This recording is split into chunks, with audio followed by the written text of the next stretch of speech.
El Señor esté con ustedes. Y con tu espíritu. Proclamación del Santo Evangelio según San Marcos. Gloria a ti, Señor.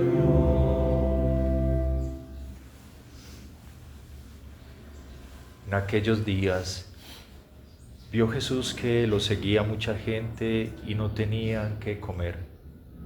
Entonces llamó a sus discípulos y les dijo: Me da lástima esta gente. Ya llevan 3 días conmigo y no tienen qué comer. Si los mando a sus casas en ayunas, se van a desmayar en el camino. Además, algunos han venido de lejos. Sus discípulos le respondieron: ¿Y de dónde se puede conseguir pan aquí en despoblado para que coma esta gente?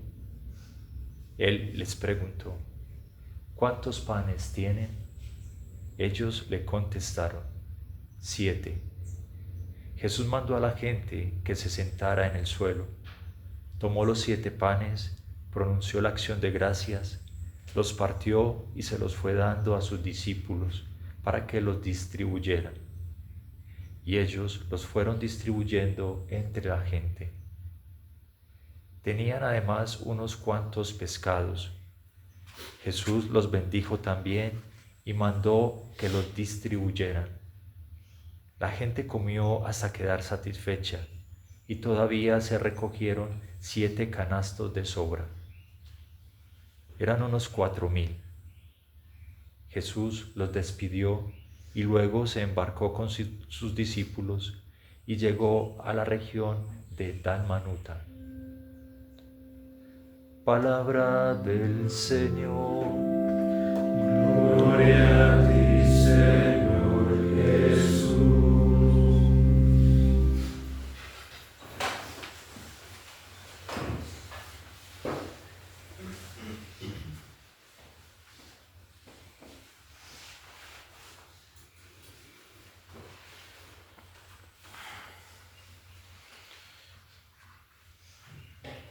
Me da lástima de esta gente.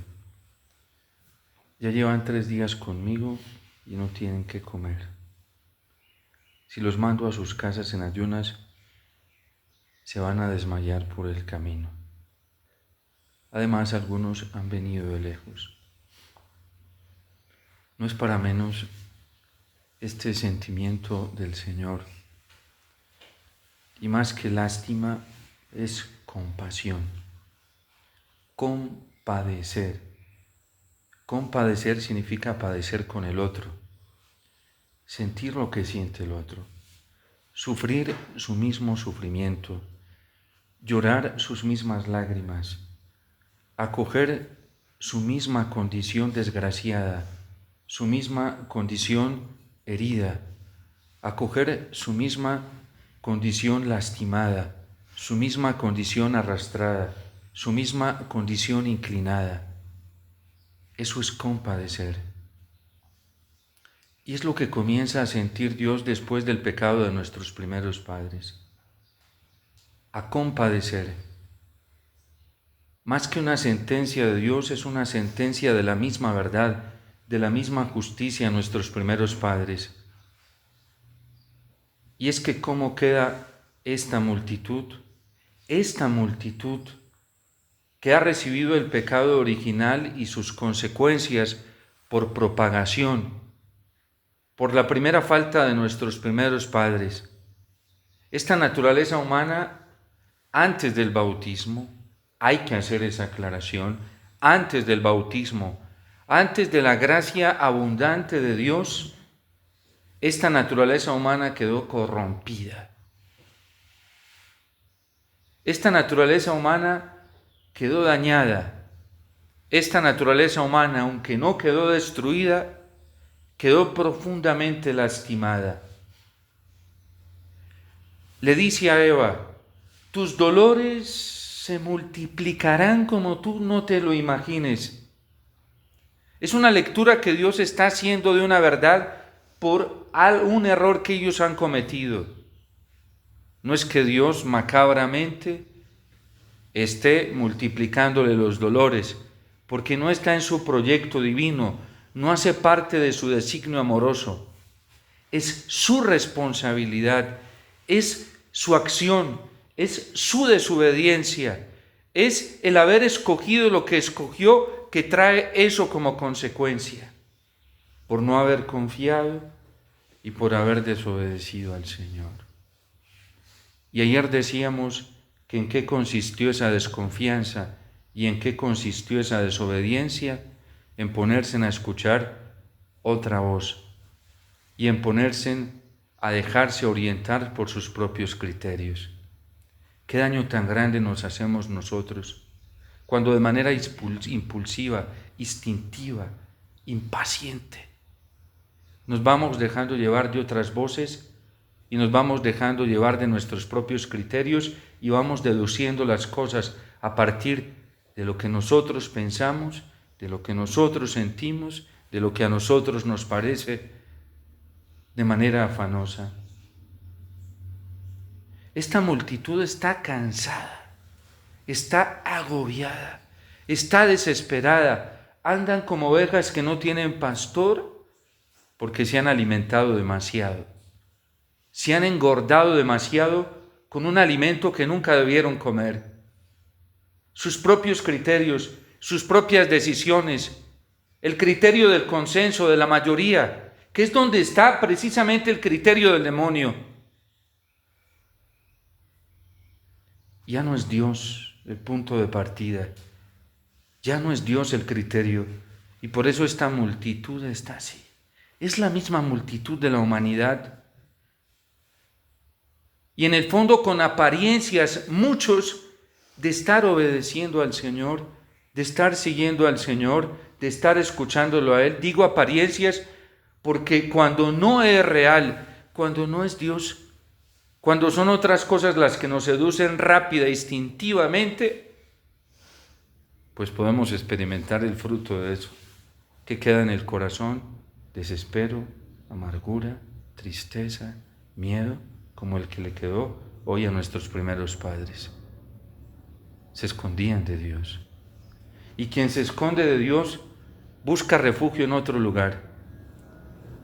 Busca el refugio de un criterio que se parezca al suyo, porque el criterio de Dios comienza a asustarle, porque el criterio de Dios comienza a convertirse en una carga, porque el criterio de Dios comienza a pesar. Pero no les pasaba primero a nuestros primeros padres. Tenían una armonía y una unidad tan grande con Dios, en una comunicación tan natural, tan amorosa, tan hermosa, de tanta confianza, tan serena, de tanta plenitud, y era espontánea, sin obligación.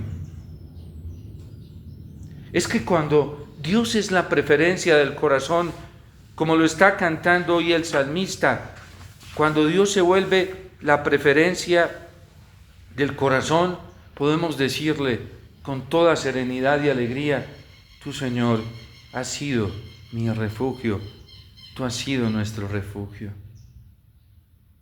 Antes que naciesen los montes, antes de que los montes se me convirtieran en una seguridad, eres tú mi refugio. Y por eso yo no confundo tu fuerza con la fuerza de los montes. Por eso a mí no me apetece y no es mi preferencia la fuerza y la seguridad de los montes, porque tú eres mi refugio.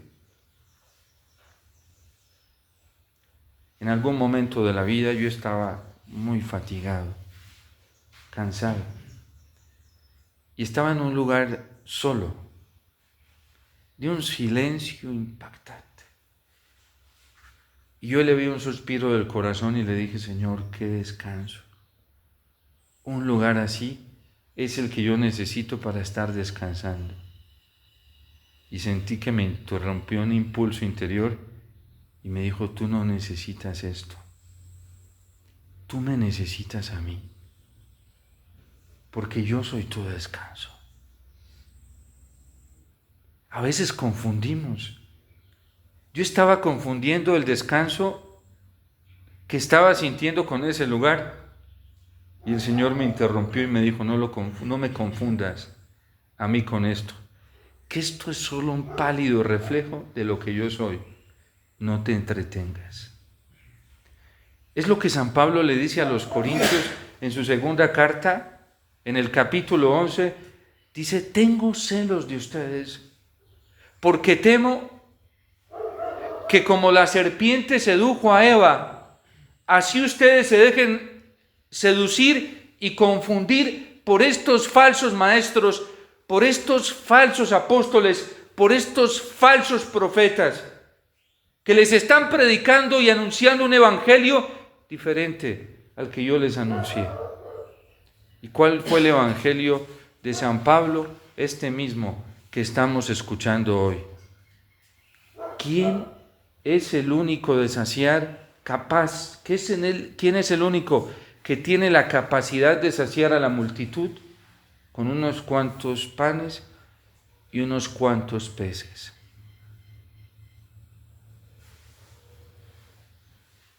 Solamente el Señor.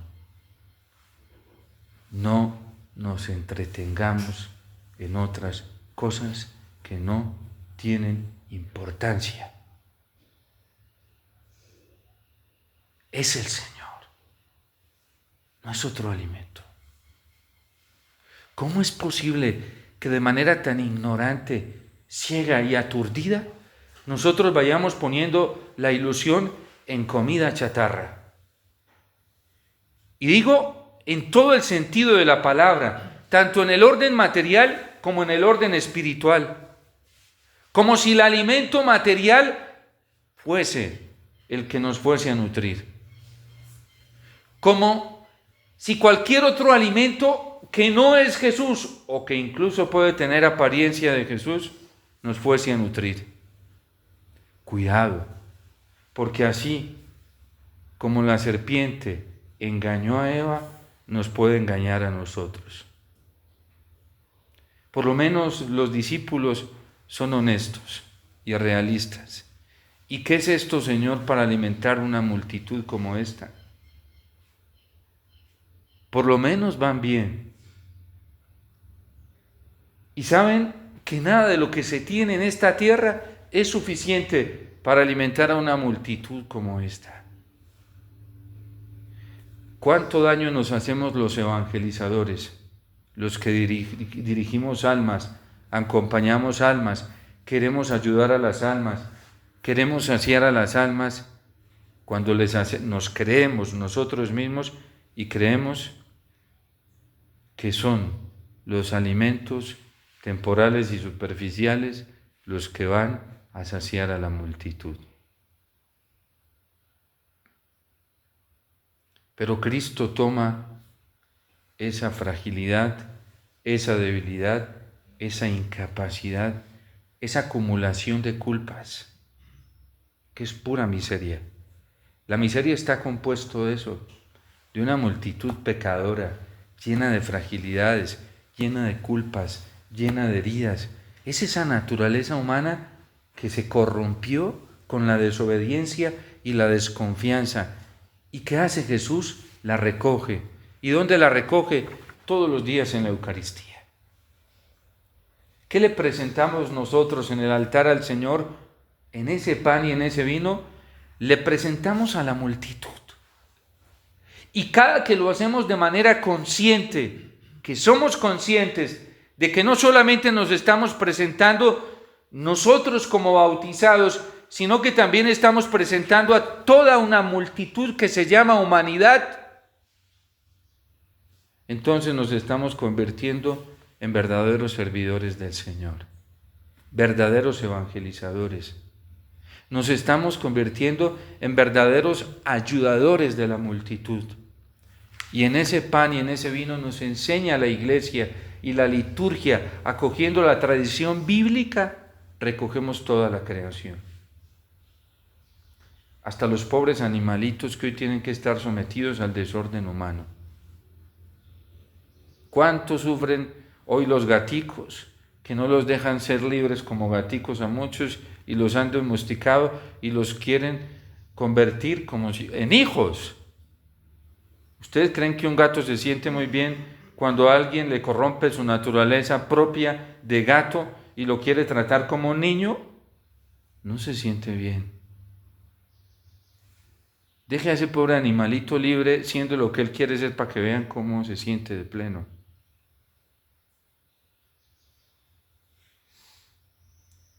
Aquí hay un perrito que nosotros teníamos unos conejitos y los perseguía. Yo me sentía muy feliz viendo eso, porque eso es propio de la naturaleza animal. Es propio, ¿sí? Y el uno corría a defenderse y el otro corría detrás de él. Y el conejo va y coge la especie vegetal y se la come también, ¿sí? Y así se va nutriendo la creación. Es una cadena alimenticia de muerte, ¿para qué? Para que viva el hombre. Y así Dios lo hizo todo de manera perfectamente ordenada.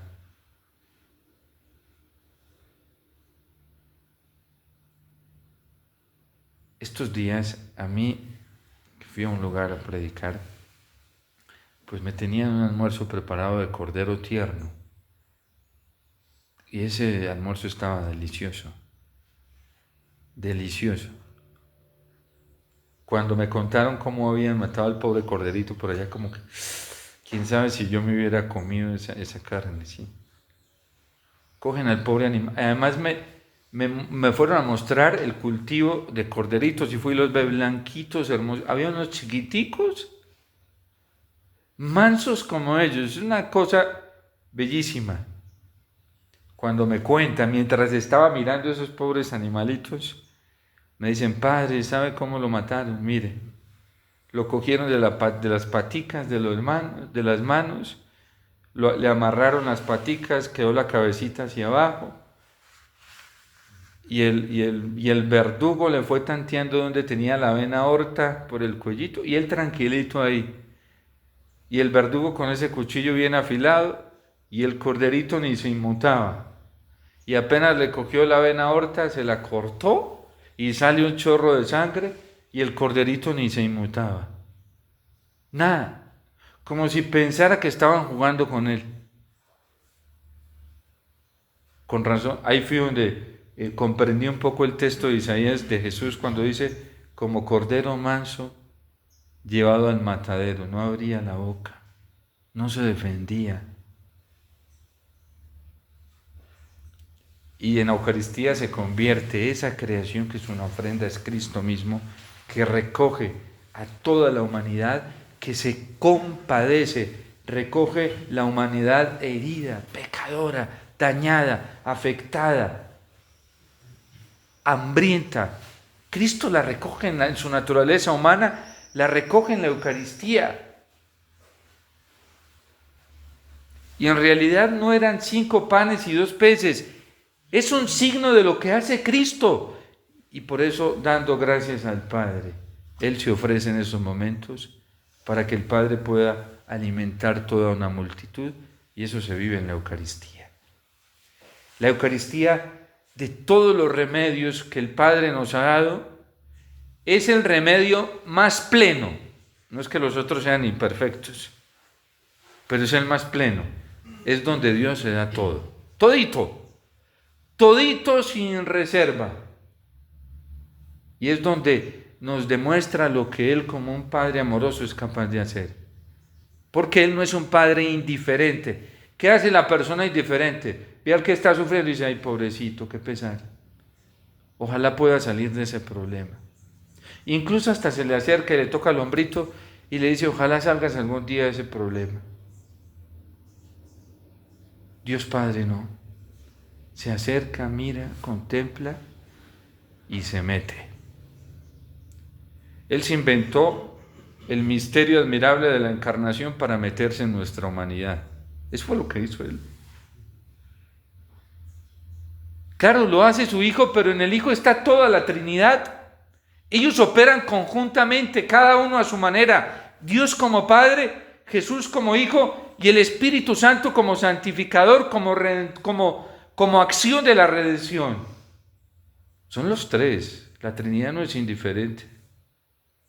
Y se inventa la encarnación para meterse en esta humanidad sucia. la gente ve que vienen a capturar a un terrorista o un pecador y dice, yo mejor me pierdo acá, que no vayan a creer que yo soy terrorista como él o pecador o ladrón. La prudencia que predican hoy muchos dentro de la iglesia, córrase de ahí, que no lo confundan usted tiene que ser prudente. El más imprudente en ese criterio mundano, porque es mundano. Ese criterio de la prudencia es mundano, porque el criterio divino es otro. ¿Qué hace Dios? Viene y se mete. Y se hace sin serlo, sin haber cometido ningún error, sin haber sido un ladrón, pasó como un ladrón. No hay pecado que nosotros no hayamos cometido que Él no haya asumido. Lo asumió libremente. No cometió pecado, nos dice la palabra de Dios, San Pablo en sus cartas, la carta a los Hebreos. No cometió pecado, pero asumió el pecado. ¡Qué misterio! Él no lo comete. Jamás buscó el pecado como forma de satisfacción.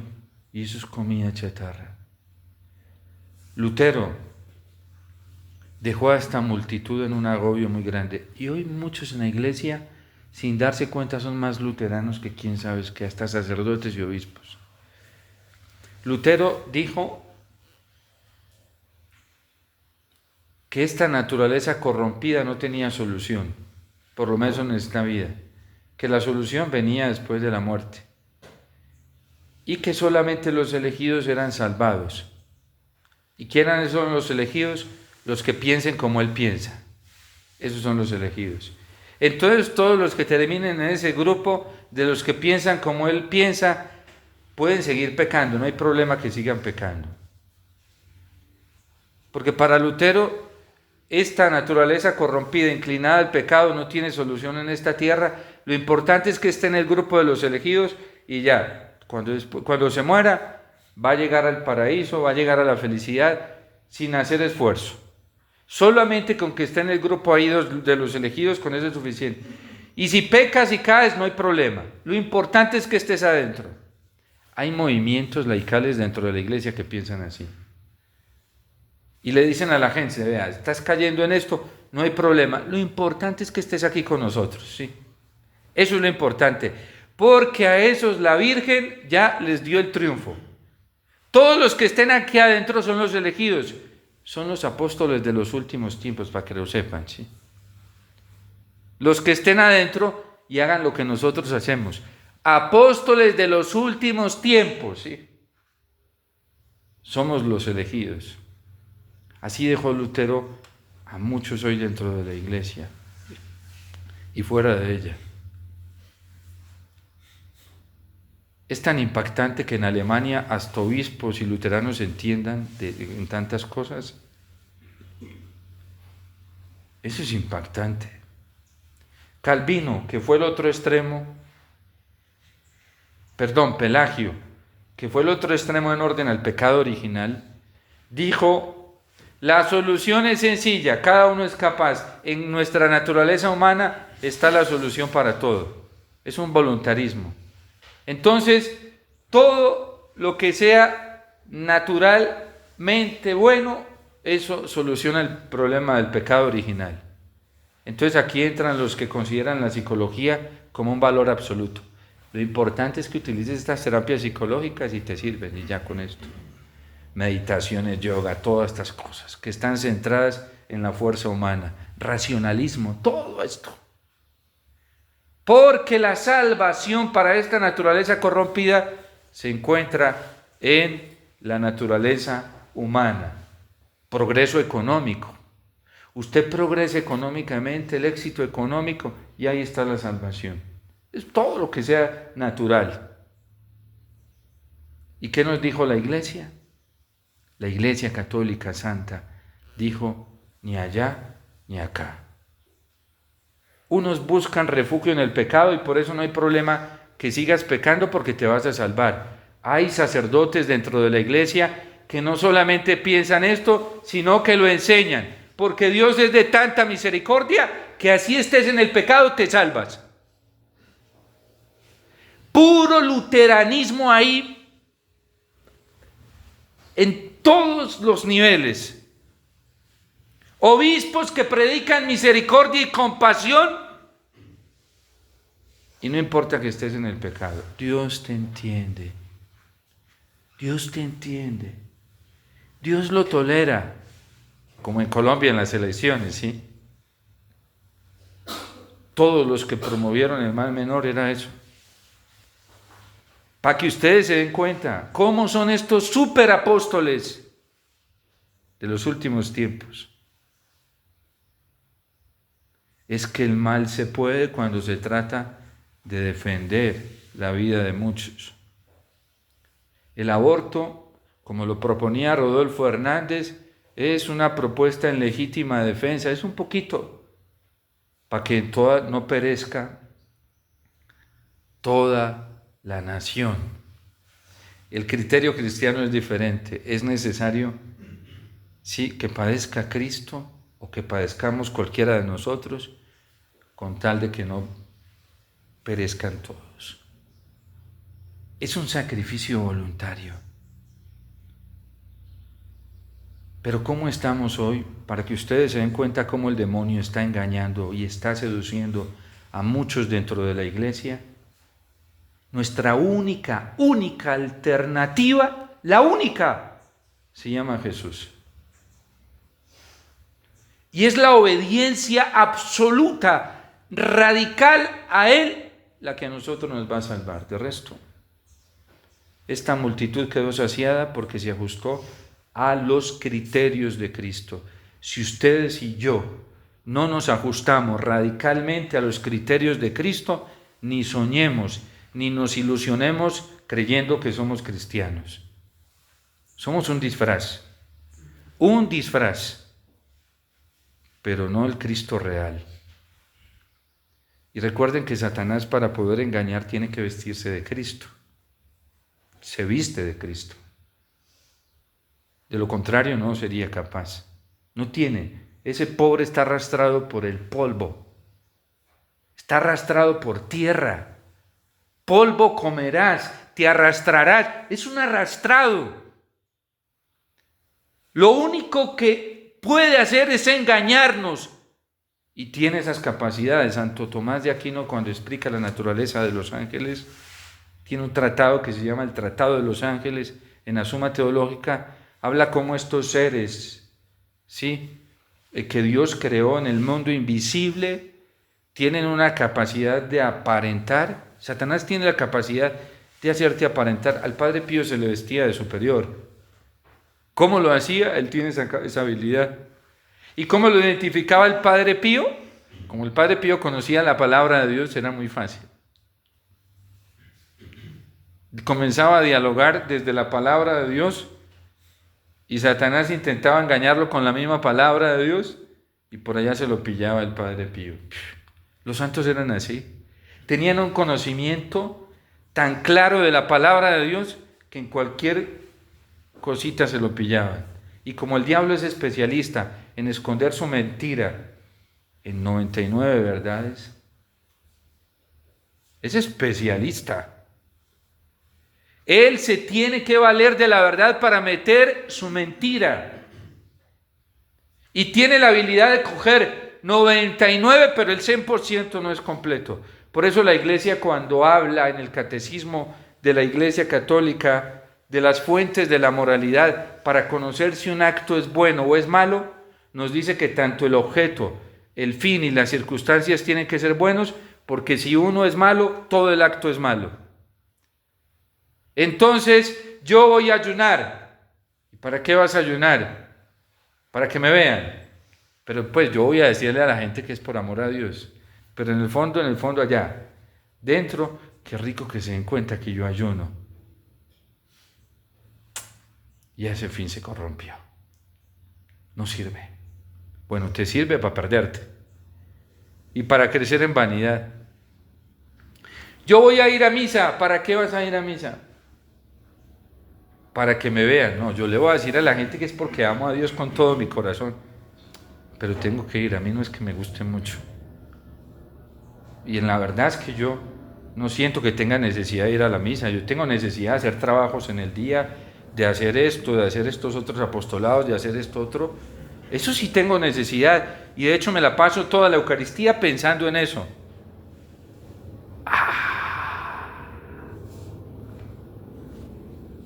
No te está llegando, no te van a llegar los frutos. Porque eso no es recto. Yo vengo a la Eucaristía porque tengo necesidad, soy un pobre, desdichado, pecador y tengo la certeza de que lo único que me sirve es la presencia de Jesús y su alimento. Por lo menos esta multitud tenía en estos momentos conciencia de que era Jesús el que los podía ayudar. Yo me voy a ir a estudiar Sagrada Escritura a la mejor universidad. Bueno, yo no sé dónde está la mejor universidad hoy en Sagrada Escritura, sí. Para que vean que yo sí sé de Biblia.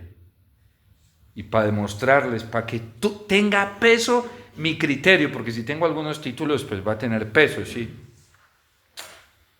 No te sirve.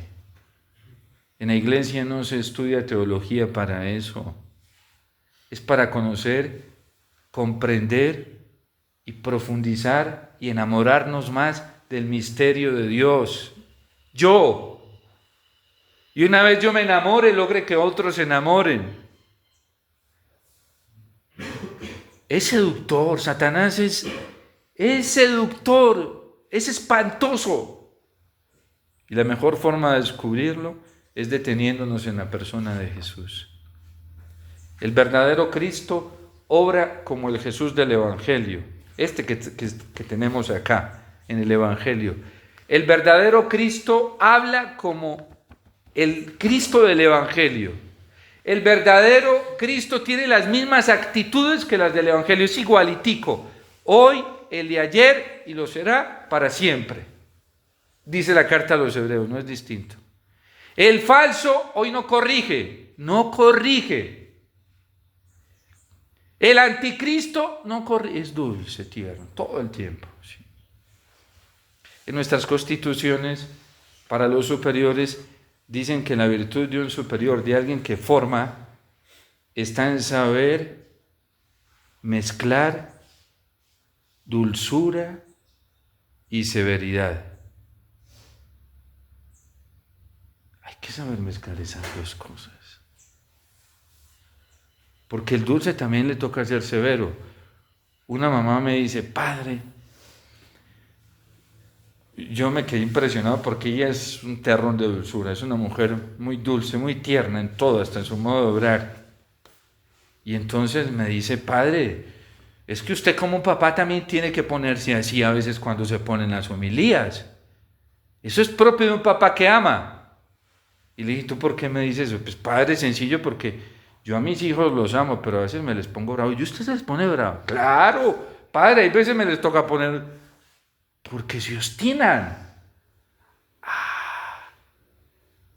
El anticristo dice que esas actitudes no, solo dulzura hoy.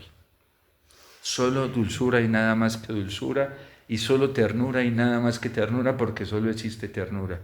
El Dios que se manifestó a través de los profetas corrigiendo a Israel, ese no. Tanto que esos pasajes de la Biblia se los saltan. Sí te cita, el anticristo te cita la Sagrada Escritura, pero te mocha unas partes. Seductor.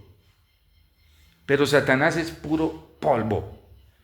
Lo único que come es tierra y se arrastra por el piso.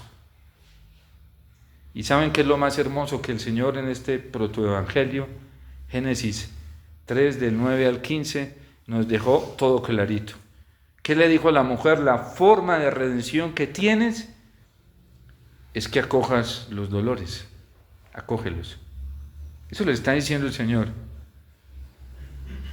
Y al hombre le dije, acoge las fatigas como una bendición. ¿Cuál fue el problema de Israel después en adelante? Que no quiso acoger el dolor, el sufrimiento como una forma de salvación. ¿Cuál fue el problema y la caída en la tentación constantemente de Israel en la historia de la salvación? Que no quiso acoger el cansancio como un acto de justicia para poder llegar a la salvación, a la tierra prometida que Dios les había prometido darles.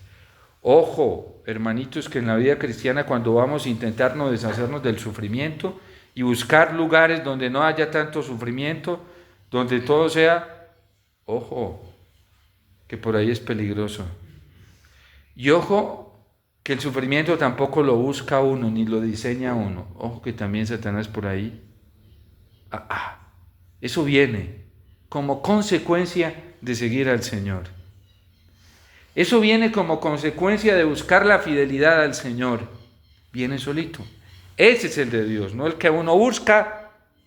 Por eso la Iglesia jamás abolió los métodos de las formas de mortificación externa, no las abolió, pero la Iglesia las quiso educar, porque antes del concilio muchos se lastimaban y se infringían penitencias que no eran queridas por Dios. Ya los padres del desierto lo advertían. San Juan Climent con la escala espiritual lo advierte. Cuidado que hay algunos que se ponen a hacer ayunos exhaustivos que Dios no los quiere. Y hay otros que dejan de acoger ayunos que Dios sí los quiere. Por eso uno debe tener una buena dirección espiritual, no cualquiera. No cualquiera. Las formas de penitencia que nosotros escogemos son engaños del demonio. Solo hay que escogerlas al estilo de Cristo. Las que vienen por orden a Cristo. Las que nos vienen por ejemplo, por amar la Eucaristía. Eso sí, hay que cogerlas con mucha alegría. ¿Sí? Y si a uno le dicen fanático, exagerado, loco, bueno, lo que sea, yo no sé ni qué dirán, sí. Por amar la Eucaristía, esos sufrimientos son buenos, deliciosos, exquisitos. Esos nos llevan al paraíso. Si a uno comienzan a atacarlo, sí, y a burlarse, a mirarlo feo, a despreciarlo, porque quiere ser fiel a los mandamientos, eso es delicioso, eso es exquisito, porque eso sabemos que viene del Espíritu, eso es parte del Espíritu Santo. En fin, Cristo es nuestro criterio. Él es el mandato del Padre, es la ley del Padre, es la voz del Padre, es el querer del Padre. En Él está todo, y debemos ir al Evangelio a descubrirlo allí. No como lo están predicando hoy muchos falsos maestros. Digo muchos, y hago énfasis en muchos, porque no son pocos, a mí ya me ha tocado conocer, por eso digo muchos, ¿sí? Falsos apóstoles, falsos profetas, y yo como me doy cuenta, me fui como un fiscal con una linterna por ahí, como detective buscando, no. Hasta un día le dije al Señor, ya no voy a volver a meditar más tu palabra, ni voy a volver a profundizar el catecismo, porque por ponerme a profundizar me estoy dando cuenta de unas cosas que me hacen sufrir mucho. Pues yo creí que estas personas pensaban lo mismo del catecismo y no lo piensan. Y eso hasta me aturbaba. Yo decía, pero si yo creía. Y entonces me dije, entonces te quieres ir a pensar como ellos. Y se me venía la tentación, claro, allá iba a estar más tranquilo. Bueno, si quieres hacerlo, no hay problema. Vete. Señor, es así. Y después le dije, no, Señor, yo no me voy a ir, no, que por ahí me pierdo, ¿sí? Entonces, asume y asume con amor. Y hay gente que está sufriendo mucho porque por ponerse a amar la Eucaristía, por ponerse a amar los mandamientos del Señor, por ponerse a fiarse del criterio del catecismo de la Iglesia Católica, está sufriendo como ustedes no se lo imaginan. Eso es muy bueno, ¿sí? Porque dice, pues yo pensaba esto así porque me lo habían enseñado así, resulta que es así. ¿Cómo así? ¿Y esta persona que yo creía que era tan santa? Yo recuerdo, recién llegado a la comunidad, alguien me hablaba de Maciel, el fundador de los legionarios, me decía que era un santo, y yo me lo creí. me lo creí y citaban ciertas frases de él que me costaban interiormente, pero me hacía violencia, pues como todavía no tenía pues un conocimiento profundo, bueno, hoy todavía me falta, pero un conocimiento de la palabra de Dios como lo tengo ahora y del catecismo, y me rayaba y yo decía, esa es mi soberbia, Señor, y me iba al Santísimo, Señor. Y después cuando se destapó todo este boom, yo dije, con razón.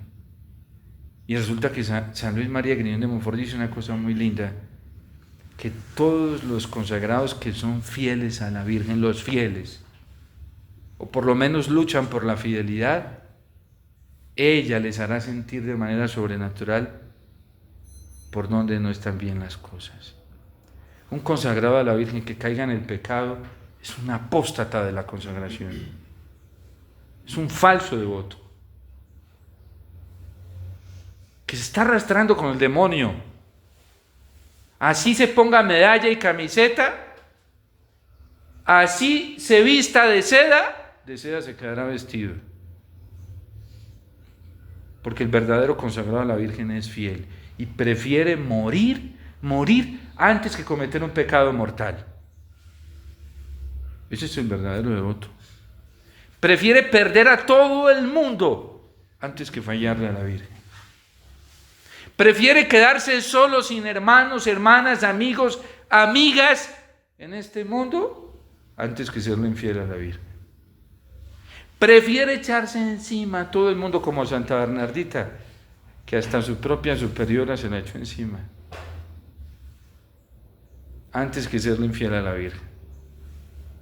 O como los pastorcitos de Fátima, se echaron encima a sus propios papás, a su propia familia, por serle fiel a la Virgen. A esos, dice San Luis María Griñón de Montfort, la Virgen les garantiza no dejarlos caer en la corrupción del error.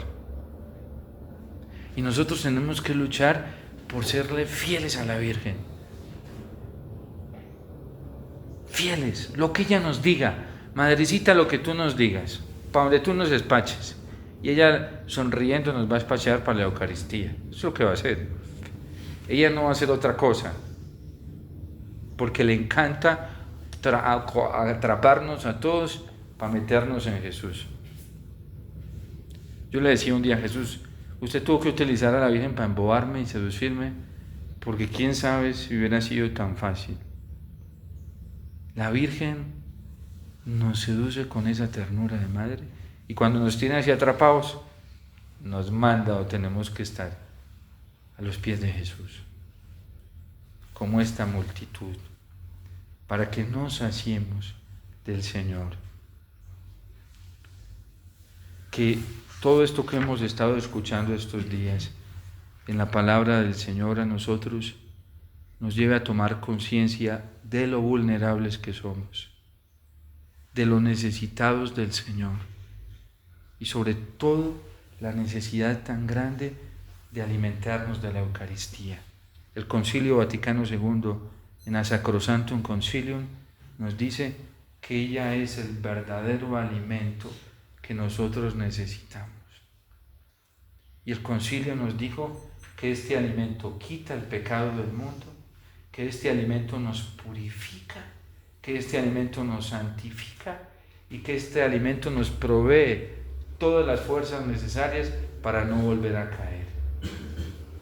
Aquí está todo. Que ella, la Virgen, nos ayude en estos momentos que estamos viviendo tanto en el mundo como en la Iglesia a tomar conciencia de que solamente Jesús, en la Eucaristía, en los sacramentos, pero de manera especial en la Eucaristía, es nuestra única salida. Y que también la misma Eucaristía nos ayude a encontrar dónde está el engaño para que no caigamos en él, porque por ahí está escondida la serpiente astuta, que se escondió dentro de los árboles, ¿sí? Dentro de las cosas buenas, así astuta es. Y hoy se esconde dentro de las cosas buenas, y eso tenemos que saberlo.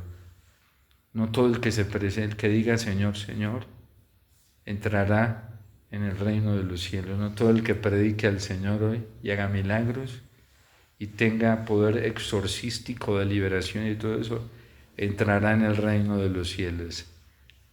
No todos los que tengan profecía, hoy hay muchos, entrarán en el reino de los cielos. No todos los que ven al Señor y a la Virgen, experiencias místicas sobrenaturales, entrarán en el reino de los cielos. Solo el que haga la voluntad del Padre de los cielos. Y la voluntad del Padre es el Cristo completo e integral, y lo tenemos en la Eucaristía.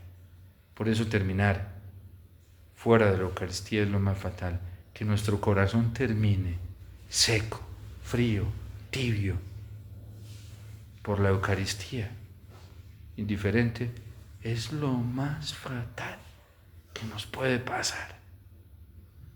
Siempre, todos los días, pidámosle al Señor la gracia de estar hirviendo de amor por Él en la Eucaristía. Y teniendo ese criterio de que en la Eucaristía Él está presente y Él es el absoluto.